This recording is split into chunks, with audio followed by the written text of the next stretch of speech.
I just saw West Side Story in IMAX at AMC, and there was a lot of good buzz going into the movie and out of the movie as well.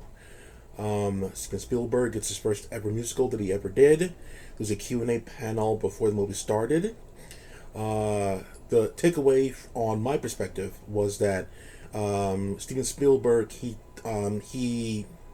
did not want to have subtitles for the Spanish speaking in the movie because, in his words, he felt that there should be a natural progression of things, and he didn't want to Americanize it by having double down on the English speaking, the English audience.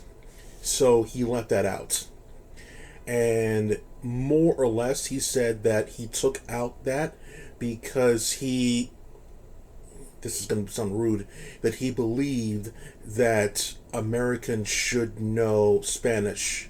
And that one got a big, clap out of the Spanish speakers in the audience, the lucky ones who were born with bilingual households.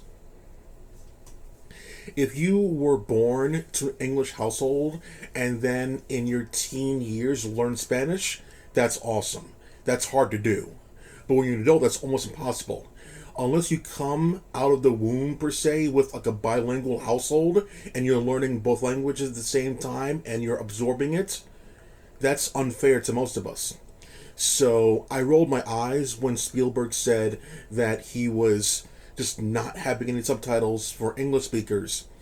And I was hoping that the Spanish that was in the movie was the basic Spanish, like Vámonos, Vaya con Dios, Muerte, the culo stuff there, the usual Spanish that they speak. It was in there, but no, no. There was full on lots of dialogue in there that was full Spanish, no subs, and then it goes back into English, and it goes back into Spanish, and then a long bit of Spanish, and then a little bit of English, and back to Spanish. I'm like, I can't tell what their facial expressions because it always looks the same. Not to say that's wrong or whatever, but in most Korean things and more or less in most Japanese things I can watch there, I can more or less watch it unsubtitled and I can tell the range of emotions on their face, whether it's not important or whether it's very important by either the camera work, like zooming in on certain things, they're going back there, a little bit of slow motion here and there, the angles they use there. But the way I know Spanish people are like that because I was around them for a long time. The when they yell at somebody, it's because of love, excitement, or anger. And I'm like, and it's Spanish too, and I'm like, what emotion should I be feeling right here? And the Spanish speakers in the audience were laughing at some of the Spanish that was being said. And of course, they didn't give a fuck about the Americans in the audience who didn't learn fluent Spanish. It's kind of bullshit because if I were to see let's just say a Chinese American movie and a lot of it has Chinese and American subtitles,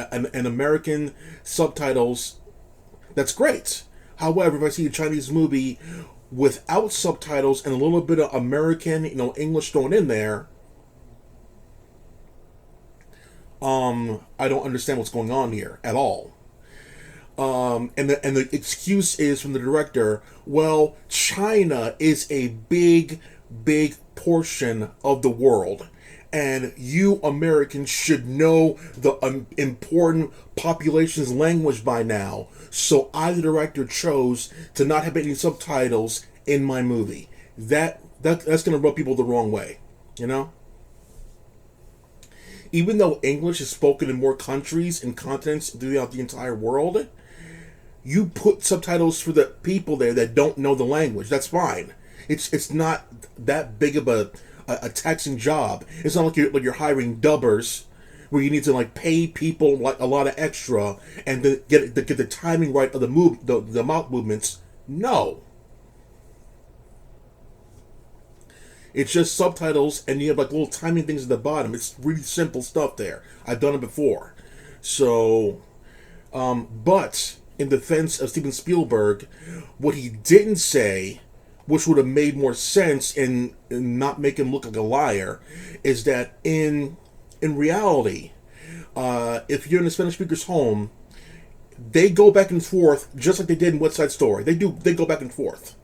They will literally say like "Guy de la boca," you shut up, you motherfucker, and then and go back into Spanish again. They'll naturally go back and forth in between that stuff. They'll naturally do that. And if he said that that's the natural way most Spanish speakers in their households talk, and it would be difficult to go quickly from English subtitles into English subtitles into English speaking where they're not there, and they're back in the English subtitles, and it happens a lot in the movie when they go Spanish, English, Spanish, and I go and then I'll be like, oh, okay, cool, but it was quite a bit in that movie. I would definitely say West Side Story is definitely for bilinguals more than American speakers, unless you got the subtitle things on there, because a majority of the movie was, like I said, was Spanish speaking. Yeah. The Spanish speakers, if you will, are through the entire picture. And there's parts when they're in their home and they go back and forth, and then there's a part when the girl says speak English, and then they go back into Spanish anyway. And I was rolling my eyes. I'm like, oh my god, I don't fucking understand this shit, because the director, Steven Spielberg, does not know how to direct them to have proper emotions for Spanish speaking when it comes to relating to a universal audience. How is this movie going to play out, let's just say, in India, or in Poland, or Japan, or China, where they don't speak a lick of Spanish? Or English, really. Some places speak English, but a majority of them don't speak Spanish. Are you not gonna have subtitles for them as well? That was really something, dude. I was like, come on. So that was one thing about the picture. That 7-minute rant on fucking Spanish speaking, unbelievable. The other thing about the movie was that's not taking away from the actual movie and what I actually thought about the movie. Because I watch Bollywood movies all the time. I watch Chinese movies, Korean movies. I watch a lot of different foreign stuff there all the time there. I have a great time with it, no problem.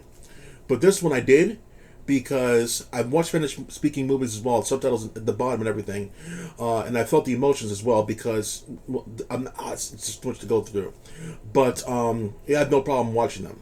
But this one I did, because the director said either because it's too lazy to do it, or he was lying about the whole process. It's really weird. So the next thing is the musical numbers. There was a lot of them, bro. I've seen Mary Poppins. I've seen a La La Land. I've seen, well, of course, Little Shop of Horrors. There's quite a bit. There's quite a bit of musicals I've seen in the past. There, not my favorite genre at all, but I do appreciate a good one like Little Shop of Horrors, because of the cool beats, the cool melodies that last a lifetime per se. It's really awesome. I like music in general, but catchy stuff. But this one more or less did not have any catchy beats in there. No one in the audience was bopping their head to anything or going side to side. Maybe because they knew the music is from the old ones. It was, quote unquote, old hats. So they knew the stuff already. But at the same time there, if it's good music, it's good music. And you're going to bop your head anyway. Michael Jackson, Madonna stuff there, Prince stuff there. If you hear the shit there, 40 years later, like right about now, you're still going to be going, it's really good shit. There's time testing. But this one, I was looking around like this. Nobody was doing anything. Either they were absorbed in the musical, or great looking young cast there. Great acting from the cast. I'll give them that. Dialogue was pretty good for what it was, for what I could understand. But I authentic wise, to make it more, make it more authentic. Yeah, they had no subtitles there for the American audience, and that made, I guess that would make English speakers more angry toward the Spanish speakers because they can't understand them in any way. Um, if that's the case, their mission accomplished, I guess. But in the end, as soon as the credits rolled, I wanted to get out of there. I didn't care. The music was mid, I guess. The dancing was good. I'll give them that. Dancing was good. But the musical numbers, I can really care. And the original one I saw back in the day, maybe in elementary school, some shit like that. Maybe in junior high school, probably. I didn't really care about the musical numbers in this movie at all. I saw Little Shop of Horrors and this one around the same time. I saw Rocky Horror Picture Show. I saw Grease as well. Grease had some good tracks in there. I'm not gonna lie. Grease had some good fucking tracks. But West Side Story, for me at the time, didn't. I didn't really care for the musical numbers in there at all. But Rocky Horror Picture Show was some shit. I'll put it that way. It was definitely something to look at. Yeah, you know. But this one was kind of like, Officer Crocky, yeah, like, I could smell when the musical number was gonna come on. I was like, here we go again. So, how many musical numbers would I say that they're in here? At least 12, at least 12. 2.5 hour picture. I would say 5 minutes. If they're not like intense dialogue, it was not like 5 minutes couldn't go by without a musical number in some way that took up about 5 minutes of itself. So yeah, quite a bit of musical numbers in there. After the movie's over, people were taking pictures with the cutouts of West Side Story. That was pretty cool. Yeah, so more or less people enjoyed the picture for what it was.